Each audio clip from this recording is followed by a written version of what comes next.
நீங்கள் பொழைச்சிட்டீங்கன்னு கேட்ட பிறகு தான் எனக்கு நிம்மதியே வந்தது. இன்னும் சொல்லியிருந்தா நான் சாப்பிடாம இருந்தேன்னு சொல்லியிருப்பேன். இப்போ நீங்கள் பியூர் பிஸ்னஸ், அதை தவிர நரேந்திர மோடிக்கு இதில் எல்லாம் ஒன்றும் இல்லை. காசால இவ்வளவு பேர் கொல்லப்பட்ட போது எங்கே போயிருந்தீங்க? கெமேனி கொல்லப்பட்ட பிறகு 5 நாள் விடுதலை போராட்டத்தில் விடுப்பில் இருந்தது போல 5 நாள் எங்கே போயிருந்தீங்க? கடந்த காலத்தில் எந்த நாட்டில் இருந்தாலும் அமைதிக்காக இந்தியாவை பார்த்து இயங்குகிற ஒரு நிலை என்பது இருந்தது. ஆனால் முதல் முறையாக நீங்க எவனை கழிச்சு கட்டினீங்களோ அவன் போய் அங்கே நிற்கிறான். நீங்கள் அவமானப்பட வேண்டும். ஒரு நாட்டினுடைய அதிபர் கொல்லப்பட்டு விட்டு நீங்க அதை கண்டிக்க கூட வேண்டாம். ஒரு மனுஷன் செத்து போட்டான்னு சொல்றதுக்கு உங்களுக்கு என்ன பிரச்சனை இருக்கு? அதுக்கு 5 நாள் கழிச்சு ரகசியமா போய் நீங்க கையெழுத்து போட்டு இங்க மட்டும் இல்லை, உலகம் முழுவதும் இருக்கக்கூடிய எல்லா எம்பசிக்கும் நீங்க தகவல் அனுப்பிடுங்க.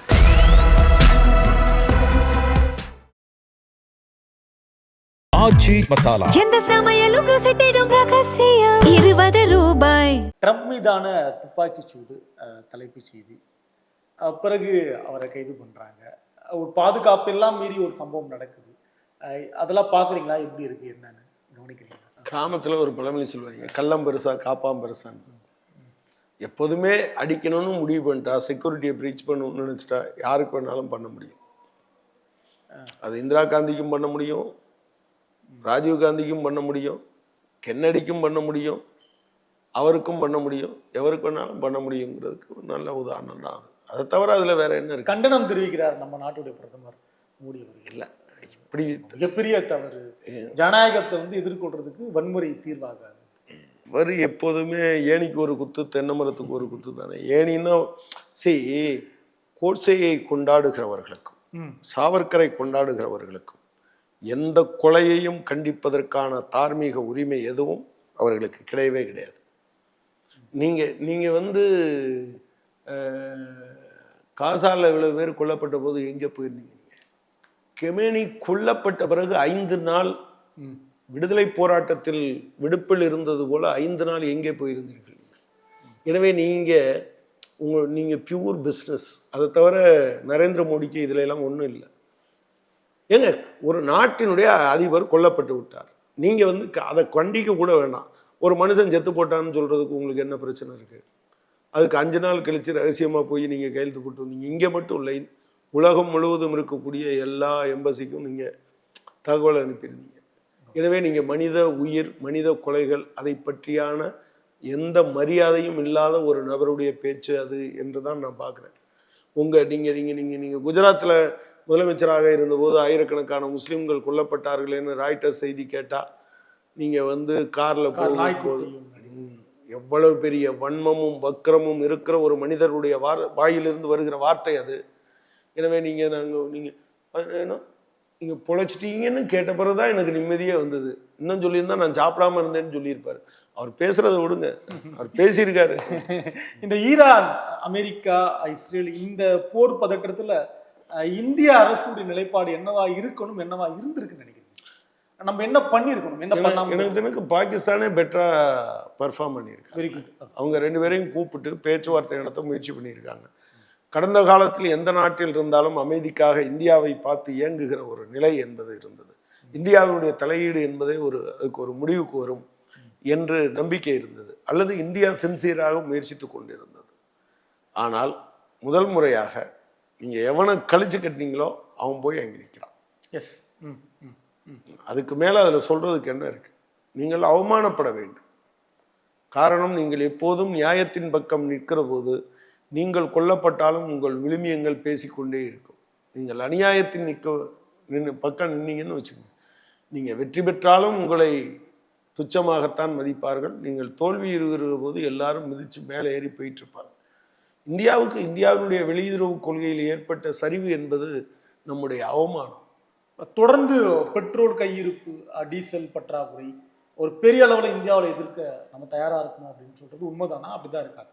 இல்லை, எனக்கு அதுல கொஞ்சம் அப்படி ஒரு நம்மளை தயார் பண்றாங்கன்னு நான் நினைக்கிறேனே தவிர உண்மையிலேயே இது பற்றாக்குறைக்கான ஒரு வாய்ப்பா இருக்கும்னு தெரியல.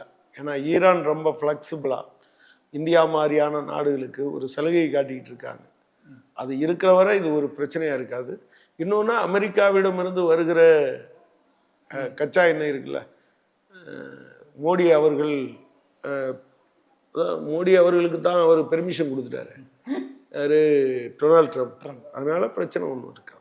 இல்லை, நமக்கு கடந்த காலங்களில் அவர் பேசுனது தயாரா இருங்க, கிட்டத்தட்ட அடுத்த ஒரு கொரோனா மாதிரி நம்ம தயாரா இருக்கணும் அந்த காலம் மாதிரி அப்படின்னு. நீங்க மிகப்பெரிய அச்சுறுத்தலை செய்துவிட்டு அப்புறம் நார்மலா இருந்ததுன்னா அதுல இருந்து உங்களை காப்பாத்திட்டேன் அப்படின்னு சொல்றது இருக்கு இல்லையா? அதை தவிர அவர் உண்மையில என்னத்தை சாதிச்சிருக்காரு? அதனால எல்லாவற்றையும் மிக தீவிரமான ஒன்றாக காட்டுவதன் மூலமாக சாதாரண பிரச்சனைகளை கூட அவர் அதில் இது பண்ணுவார். இப்போதைக்கு பிரச்சனை இல்லைன்னு நினைக்கிறேன். இப்போ இந்த நிலை தொடரும் என்றால் நமக்கு பிரச்சனை இல்லைன்னு நினைக்கிறேன். இன்னும் கேஸ் புக் பண்ணி வாங்குறதுல சிக்கல் இருக்கு. இல்லை பதட்டம் இருக்கு, பயப்படுறாங்க. இல்லை இந்த சிக்கல் எல்லா நாடுகளுக்கும் உரியது. சில நேரங்களில் உங்களுடைய நீங்கள் கேஸ் ஆரம்பத்தில் சேமித்து வைக்காமல் இருந்தது நம்முடைய குறைபாடு. சரி, நீங்கள் ஒரு மாதம் அளவுக்கு சேமித்து வைக்க முடியும் என்கிற நிலைமை இருந்த போதும் நீங்கள் அதை பண்ணலை. 2018 நினைக்கிறேன், 2008 என்னவோ நீங்கள் ஒரு பெரிய அண்டர் கிரவுண்ட் ஸ்டோரேஜ் ஃபெசிலிட்டி விசாகப்பட்டினத்தில் பண்ணதுக்கப்புறம் இந்தியாவில் எங்கேயுமே பண்ணலை நீங்கள். அது உங்களுடைய தோல்வி. அதெல்லாம் இன்னைக்கு இருக்கிற நிலைமையில் அதுக்கு பின்னால் அந்த ஹெர்மஸ் நீரிணையை அவங்க ஆக்கிரமிக்கிறது அது உங்களை அலோவ் பண்ண பிறகு நீங்கள் ரஷ்யாவிலேருந்து வாங்கிட்டு இருக்க பிறகு இது ஈஸாயிடுச்சுன்னு நான் நினைக்கிறேன். ரஷ்யாவை கூட தொடர்ந்து தர்றதுக்கான வாய்ப்பு இல்லை, அவங்களுடைய தேவைக்காக நிப்பாட்டுவாங்க இருக்குன்ற செய்தியெல்லாம் இல்லை. அது வருது, அது காங்கிரீட்டாக இருக்கிற மாதிரி தெரியல. நானும் செய்திகளை தேடி பார்த்தேன். அது அந்த அளவுக்கு மோசமாக இப்போ இருக்கிற மாதிரி தெரியலை. ஒருவேளை எக்ஸ்பர்ட்ஸ் இப்போ நம்ம வர்ற செய்திகளை தானே, ஒரு செய்தி வந்த செய்தியை சரி தவறு என்று பார்த்து தான் நம்ம அதன் மேலே பேசுகிறோம். நமக்கு வராத சில செய்திகள் இருக்குன்னு வச்சுக்கோங்களேன், அதை நம்ம இப்போ ஒன்றும் சொல்ல முடியாது. ஆஸ் ஆஃப் நவ் எனக்கு தெரிஞ்ச செய்திகள்லேருந்து நான் பார்க்குறது உடனடியாக அது ஒரு பெரிய நெருக்கடியாக மாறுவதற்கான வாய்ப்பு இல்லை, கிடையாது. நம்ம சேஃபாக தான் இருக்கும்னு புரிஞ்சுக்கலாம். ஆமாம், ஆனால் நம்ம ரொம்ப சேஃபாக இல்லைன்னு தொடர்ச்சியாக அரசாங்கம் சொல்லிக்கொண்டே இருக்கும். அதன் மூலமாக அவ்வளோ பெரிய கிரைசிஸ் வந்தது தெரியுமா நரேந்திர மோடி அப்படி. ஏன்னா இவர் ரூபாய் மதிப்பே உயர்த்தினவர் தெரியுமா. ஒரு after all he is not a biological creature. Yes, எனவே அவர் எதை வேணாலும் கிரியேட் பண்ணுவார்னு சொல்றதுக்கான ஏற்பாடு. இப்போ இந்த ஈரான் அமெரிக்கா இந்த மோதல் இப்போ களம் என்னவா தோன்றது, கவனிக்கிறீங்களா நீங்க? இங்க யாரையும் விட்டு பிடிக்கிற மாதிரி இல்லை, எல்லோரும் அவங்க பக்கம் இருக்கிறாங்க, கையை மாத்தி இருக்காங்க.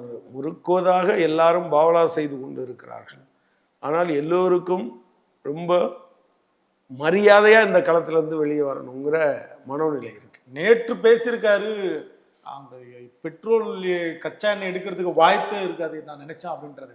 அடிச்சு முடிச்சிருவேன் அப்படின்றாரு. என்கிட்ட ஒழுங்கா தொலைபேசியில பேசுங்க, சமாதானத்தை பத்தி கூப்பிடுங்கன்றாரு, போன்ல வாங்கன்றாரு. அவங்க என்ன சொன்னாங்க? இல்ல, அவங்க ரிங் அடிக்கல, பயா அப்படின்ட்டாங்க. அவர் அங்க நின்று சொல்லிக்கிட்டே இருக்க வேண்டியது. அவங்க ஒப்பா மாவன் சிங்கண்டான்னு ஒரு படத்துல வரும்ல, பழைய படத்துல. ஆமா, அது மாதிரி அவர் சொல்லிக்கிட்டே இருக்க வேண்டியது. இவங்க ஒன்றும் கண்டுக்கிட்டது மாதிரியே தெரியலையே. இப்போ என்ன சொல்றாரு, என்னமோ நீ சொல்லுது பெட்டர் ஆஃபர் அப்படின்னு சொன்னதா நீ படித்தேன் நான்.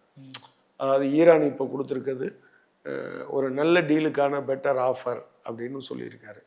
எனவே அவர் முதல் நாள் ஒன்று சொல்லுவார், ரெண்டாவது நாள் ஒன்று சொல்லுவார்.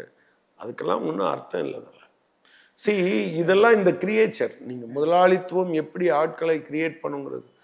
அவரும் நம்ம விஜய்க்கு அண்ணன் அவர் தெரியுமா, எந்த கட்சியிலையும் இல்லை.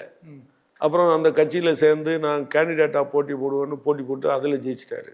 அப்புறம் கேண்டிடேட்டாக நின்னார், செனட்டராக ஜெயிச்சார். செனட்டராக நின்ன பிறகு நான் தான் அந்த கட்சிக்கு பிரசிடென்ட் வேட்பாளர்னு போட்டி போட்டு ஜெயிச்சார். அப்புறம் பிரசிடெண்ட்டாகவே நின்று ஜெயிச்சிட்டாரு. ஒரு கட்சியிலே இல்லாத ஆள். இதெல்லாம் நீங்கள் ஒரு தற்செயலானதுன்னு நினைக்கிறாங்க. பங்களாதேஷில் திடீர்னு டாக்காவில் வெடித்தது எப்படி வந்ததுன்னு நமக்கு தெரியும். ஒரு யூனிஸ்னால ஒரு அரசாங்கத்தை கவுத்துற முடிஞ்சிருச்சு. அப்படித்தான் நான் பார்க்குறேன். நேபாளில் ஒரே நாளில் அந்த அரசாங்கத்தை கவுத்த முடிஞ்சிருக்கு. பட் வேற நீங்கள் ஸ்ரீலங்காவில் அவங்க ஒன்று நினச்சாங்க, ஆனால் ஜேவிபி ஆட்சியில் உட்காந்துருச்சு. ஸோ இந்த கிரியேஷன் முதலாளித்துவம் இன்னைக்கு இருக்கிற கிரைசிஸ்லேருந்து வெளியே வருவதற்கான ஒரு முயற்சியை செய்கிறது. அந்த முயற்சியில் இப்படி தாறுமாறாக இருக்கிற ஆட்கள் முதல்ல அது இந்தியாவில் ப்ராக்டிஸ் பண்ணது எப்படி ப்ராக்டிஸ் பண்ணுச்சுன்னா, ஒரு டாக்டரேட் பொருளாதாரத்தில் டாக்டர் பட்டம் பெற்றவர் பிரதமராக இருக்கிறார், இந்தியா சுபிச்சமாக மாறும். அப்புறம் 56 இன்ச்சு வந்துட்டார், சுபிச்சமாக மாறும். இப்போ எதையும் அது என்ன விஜய்னா சொந்த காசுல இருந்து கொடுப்பாரா? ஆமா, யார்ட்டையும் கடன் வாங்க மாட்டாரு. எங்க சொந்த பணத்துல இருந்து கூட அவர் சம்பாரிச்ச பணத்துல இருந்து கொடுப்பாரு. எங்க சொந்த பணத்திலிருந்து இல்லை, அவர் சொந்த பணத்திலிருந்து கொடுப்பாரு அப்படின்ற அப்படின்னு அந்த அளவுக்கு அவர்கிட்ட பணம் இருக்குன்னு இவங்க நம்புறாங்களா அல்லது அவர் நம்ப வச்சிருக்காரு. எனவே இப்படி ஆட்களையும் முதலாளித்துவம் உருவாக்கும். பட் நன்றி தோழர், நன்றி தோழர். ஆச்சி மசாலா. எந்த சமையலும் ருசி தேடும் ரகசியம் 20 ரூபாய்.